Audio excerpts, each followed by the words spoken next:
Gandang umaga po, muli ang inyong lingkod, si Chef Roy.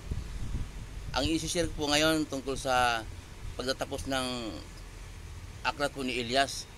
Ang aklat po ni Elias ay mababasa po natin sa pangalawang hari 2. Di ba po nung huling bahagi ko, nung huling tatong bahagi ng sinishare ko po sa inyo, inutos ng Diyos na si Eliseo buhusan ni Elias ng langis sapagkat si Eliseo ang papalit sa kanya bilang propeta dahil si Elias kukunin na ng Diyos.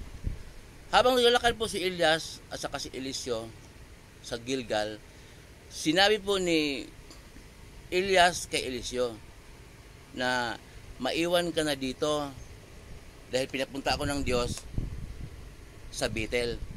Sabi po ni Eliseo, saksi ko ang Diyos na buhay. Habang ikay nabubuhay, hindi ako hihiwalay sa iyo.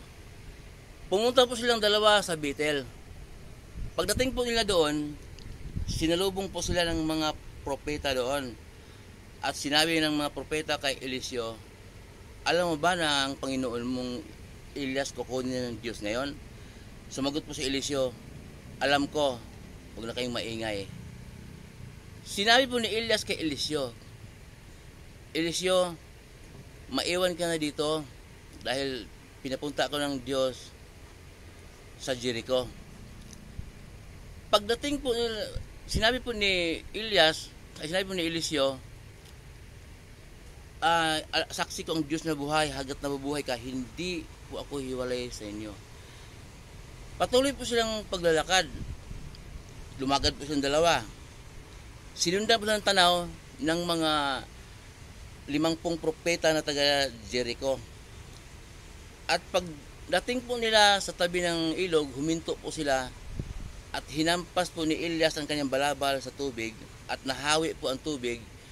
Tumawid po sila sa lupa na tuyong-tuyo.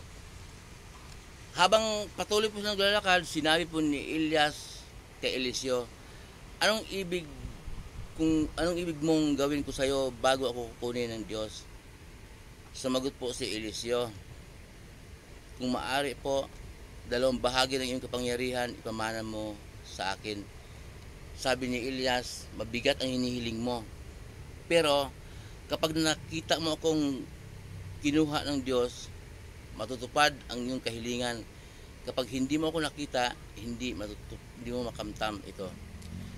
Sa kanila pang paglalakad, biglang pumagitan sa kanila ang karwaheng apoy. Nahila-hila po ng kabayong apoy at nagkahiwalay po sila. At kitang-kita po ni Eliseo kung paano inakyat sa langit si Elias sa pamamagitan ng ipo-ipo.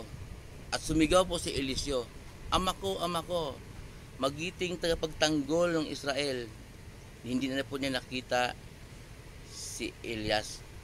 Sa tindi pong kalungkutan ni Eliseo, pinunit po niya ang kanyang damit mula itaas hanggang laylayan at dinampot po niya ang nalaglag na balabal ni Elias at bumalik po siya sa pangpang. Pagdating po niya sa tabi ng ilog, hinawakan niya sa dulo ang balabal at hinampas po niya sa tubig. At sinabi po ni Eliseo, Diyos ko, Yahweh, nasaan ka? Diyos ni Elias, nahawi po ang tubig at nakatawid po siya. Natanaw po siya ng 50 propeta sa di kalayuan at sinabi ng mga propeta, sumasa kanya ang kapangyarihan ni Elias. Sinalubong po si Eliseo ng 50 propeta at yumuko po sa kanya bilang paggalang at sinabi, kung gusto ninyo, mayroon kaming kasamang 50 lalaking malakas. Ipahanap natin ang iyong Panginoong Elias. Baka tinangay lang ng Diyos sa tuktok ng bundok. Tumanggi po si Eliseo na wag na. Kasi alam po ni Eliseo na kinuha na siya ng Diyos. Pero nagpumilit po ang 50 propeta.